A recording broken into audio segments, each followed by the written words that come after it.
Beleza, vamos resolver esse problema aqui que já apareceu no canal do Black Pen, Red Pen, que é um canal bem famoso aí que resolve muitas coisas de matemática, só que sem utilizar métodos muito carteados. Então vamos lá. Primeira coisa que eu vou fazer aqui é elevar ambos os termos da equação ao quadrado. E claro, né, a gente tem que considerar que a condição de existência aqui dessa raiz, que 5 menos x é maior ou igual a zero. Portanto, x é menor ou igual a 5. Se x for menor, todo x que a gente encontrar a partir dessa operação, que for menor ou igual a 5, tem cabimento. Vai estar atendendo à condição de existência da raiz.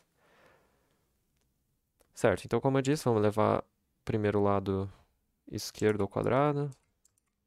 Então vai ficar 5 menos x. Do outro lado vai ficar isso aqui.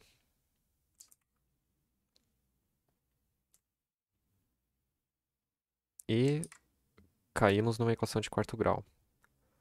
Só fazer um remanejamento aqui dos termos para completar.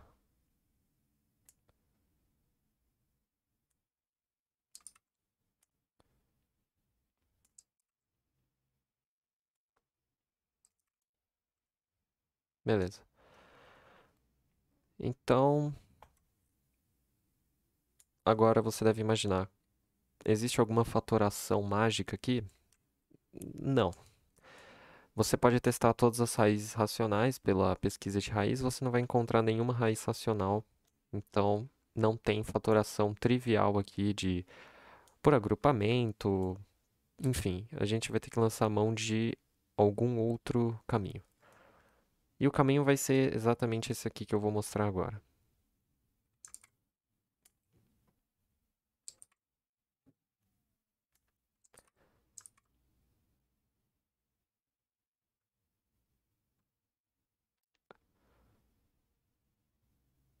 Mas chamar uma variável t aqui auxiliar.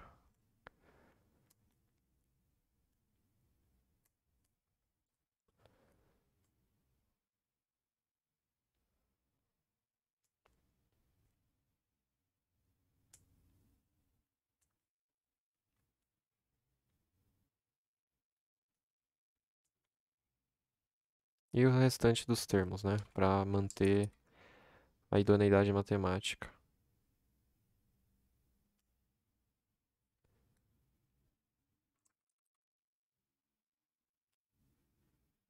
Isso é igual a zero. Daí a estratégia vai ser fazer uma diferença de quadrados.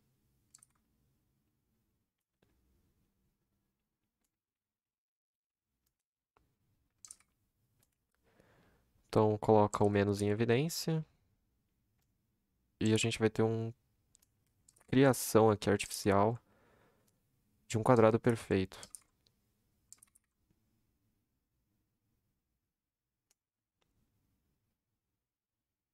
Ah não, na verdade eu cometi um pequeno erro aqui. Esse termo não deveria existir. Então fica só 20 mais x ou x mais 20.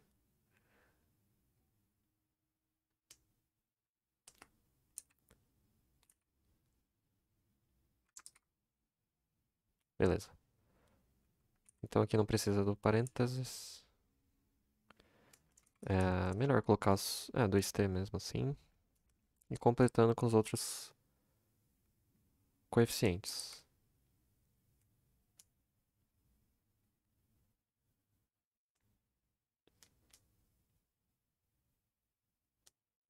Ah, mais 10t, menos 10t ainda, né? Então eu fiz essa operação aqui, né? Do menos 25 com o 20. E você percebe que vai ficar menos 5. O que está condizente com o que está escrito aí com a adequação do sinal, né? Entre esses parênteses aqui. Beleza, agora você quer quer tornar esse termo todo aqui um quadrado perfeito. Bom, e para isso a gente sabe que se tratando de um polinômio de segundo grau, ele precisa ter as duas raízes iguais. E isso acontece quando o delta é zero. Mas aqui é fácil ver, né? Se você fizer delta igual a zero, você vai ver que você vai chegar na mesma conclusão a seguir. Que t precisa ser 1 sobre 2 nesse caso. Porque dessa forma você vai construir um polinômio de segundo grau quadrático.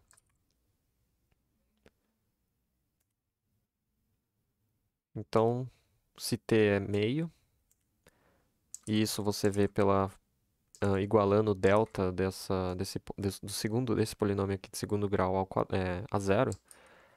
Se você igualar o delta a zero, você vai cair numa equação cúbica e uma das raízes em t é, é o meio, certo? Então, se você substituir o t por meio, por 1 sobre 2, você vai ficar com isso aqui, né?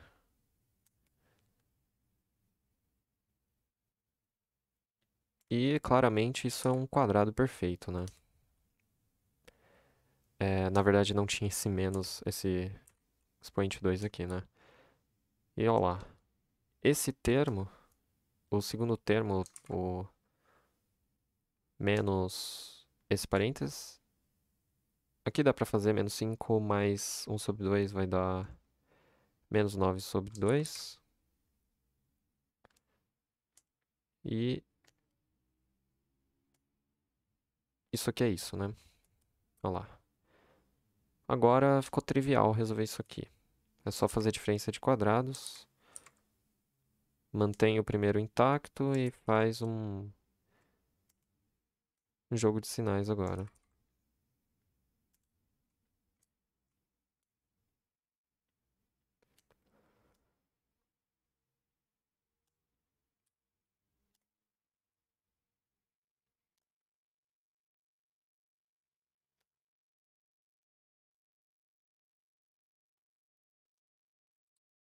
E beleza.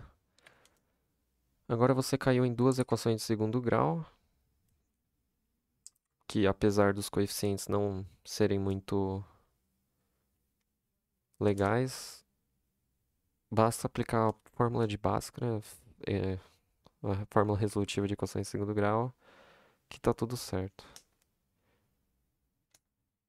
Sem fazer aquela análise complexa que o Redpen fez, né?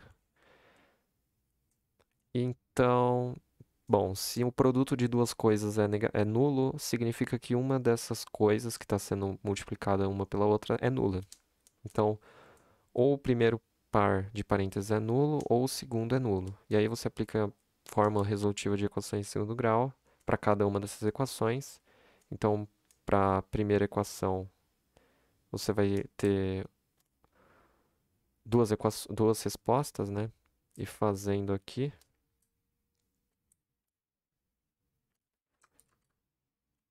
é,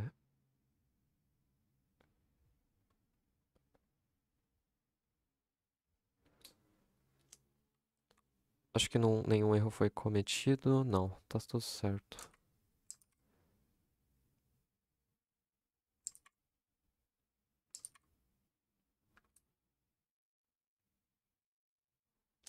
E para a segunda equação, ou para o segundo par de parênteses, x vai ser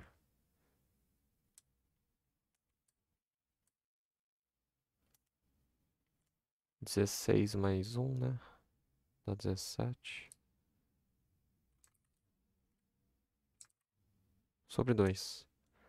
Eu acho que é. Eu acho não, né? Eu tenho certeza que essas foram as quatro respostas em que ele chegou. Só que aí é que tá. A gente ainda precisa ver se essas respostas atendem o x menor ou igual a 5. Bom, se o valor que a gente encontrar for negativo, já é suficiente, né? Porque qualquer valor negativo vai ser menor que 5, que é um valor positivo. Então, ó, e aí você adiciona a condição de existência lá da raiz quadrada de x ser menor ou igual a 5. Fazendo a intersecção, né, dessas duas primeiras linhas com a terceira, é de onde vai derivar a sua conclusão, sua resposta final. Por sorte, todos os valores aqui encontrados, eles são negativos e não precisa de muita análise para isso, né? Raiz de 17 é maior que raiz de 16, né? O radicando e tendo como base o radical aqui como sendo 2, basta ver o radicando 17 é maior que 16, portanto a raiz quadrada de 17 é maior que a raiz quadrada de 16. E raiz quadrada de 16 é maior que 1, né?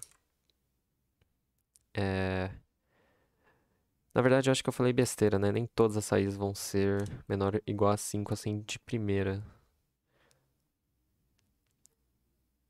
Bom, aqui não é muito difícil ver que tá certo, né? Porque se você somar um número menor que 5, que é a raiz de 21, a subtrair desse número, na verdade, né?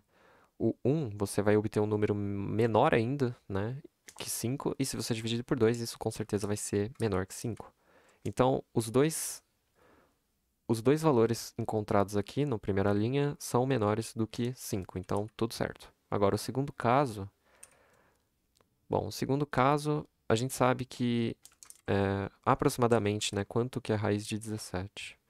Nem precisamos saber disso, mas raiz de 17, como eu disse, é maior que raiz de 16. E, portanto, ele é maior que 4. Então, você está somando, no caso no primeiro caso, né, do mais, raiz de 17, você está somando 1 mais um número, 1 mais p, vai, ou 1 mais raiz de 17, melhor. Isso por si só já é maior que 5, né, porque raiz de 17 é maior que 4, 1 mais um número maior que 4 vai dar maior que 5. Só que se você divide por 2, com certeza isso vai ser menor que 5, né? E o caso negativo, né, menos raiz de 21 e menos raiz de 17, nem precisamos fazer, porque eles certamente vão resultar num número negativo. E o número negativo certamente é menor que 5. Então, no fim das contas, eu estava certo, né? Os 4 números vão ser aceitos na sua... Eles devem estar contidos no seu conjunto verdade. Então, o V lá, o S, vai ser... não sei, não dá pra saber aqui direito quem vai estar primeiro e tal, mas seriam esses carinhas aí, né? Não precisa estar na ordem, sinceramente. Fica mais organizado, mas não tem por que tirar ponto, né, de uma pessoa que não colocou na ordem. Até porque quando você está fazendo análise de conjuntos, a ordem pouco importa. Beleza, então essa é uma outra solução, uma solução mais aceitável, eu diria, né? Menos complexa, mais orgânica e ela não se aplica só a problemas dessa ordem aqui. Você pode aplicar essa ideia a vários outros problemas de equação de quarto grau. Inclusive, isso aqui é conhecido como o método de Ferrari para resolver equações de quarto grau. Claro que essa aqui é uma equação de quarto grau com grau x ao cubo, com coeficiente x ao cubo nulo, né? Você percebe que aqui não tem um termo que está acompanhando o x ao cubo, ele não aparece. E mais, entretanto, se ele aparecesse, não seria um problema porque você tem como forçar a equação a perder o coeficiente que acompanha o x ao cubo. Só que nesse caso a gente não precisa nem fazer isso, né? Porque uma simples, ah, uma simples potenciação dos dois lados, né, ao quadrado, você vê que já cai no caso promissor para você aplicar método de Ferrari. Só recapitulando como que você encontra o t, bom, você tem que se perguntar o seguinte: que valor de t vai tornar o polinômio dentro desse par de parênteses um quadrado, né? Ou seja, como aqui é um polinômio de segundo grau e sempre vai ser um polinômio de segundo grau, você se pergunta quais são os valores, qual é o valor de t? Você pode encontrar três valores, mas tomando quaisquer um deles já é suficiente. Você poderia pegar os outros valores de t, não precisava ser o meio. Só que o meio aqui, ele é muito conveniente, né? Porque fica bem fácil de ver que é o meio. Você não precisava nem ter feito aquela coisa lá que eu falei, né? Do ah, delta zero, aí você vai expandir, né? B quadrado 4ac. Você ia, no final das contas, cair numa equação cúbica, como eu disse. Ia ter que resolver por algum método aí que você ache conveniente. No caso, você ia ver que testando as raízes racionais, o 1 sobre 2, o meio, ia dar certo e, portanto, você já poderia colocar ele como candidato à variável t. As outras duas raízes, que eu não sei se são complexas, para ser honesto, mas eu acho que sim, elas também poderiam ter sido colocadas aqui, embutidas nessa linha aqui, e você teria prosseguido normalmente. O problema é que quando se trata de uma raiz complexa, isso não é tão fácil, né? É mais fácil você lidar com raízes reais para a escolha do t, mas quaisquer valores encontrados na equação cúbica para o t estariam ok, não teria nenhum problema, só daria mais trabalho se você tomasse uma raiz complexa ou uma raiz com raízes cúbicas, raízes quadradas, né, radicais. No caso, eu acho que qualquer um falaria, coloca t igual a 1 sobre 2 para ver no que dá, né? E exatamente o que eu fiz. Você cai em uma diferença de quadrados, que é o que todo mundo sabe fazer, né? E posteriormente você vai cair em um produto de polinômios de segundo grau, né? Que é plausível, é reasonable, porque você tem de início uma equação de quarto grau e você multiplicar um polinômio de segundo grau por outro polinômio de segundo grau, certamente você vai ter um polinômio de quarto grau. E é o que aconteceu. Aí você aplica um Bhaskara ou qualquer outra coisa para resolver a equação de segundo grau. E, por fim, testar, né, se as raízes que você encontrou atendem à condição da raiz quadrada lá em cima, né? Quer dizer, o que está dentro, radicando de uma raiz quadrada, ele deve ser positivo ou nulo. E no caso, para isso acontecer, x tem que ser menor ou igual a 5, né? Olhando para cá. E depois de que você testar todas as raízes, com base na condição de existência da raiz quadrada, aí você chega na última linha, que é a resposta do problema. Esse foi o vídeo e até a próxima.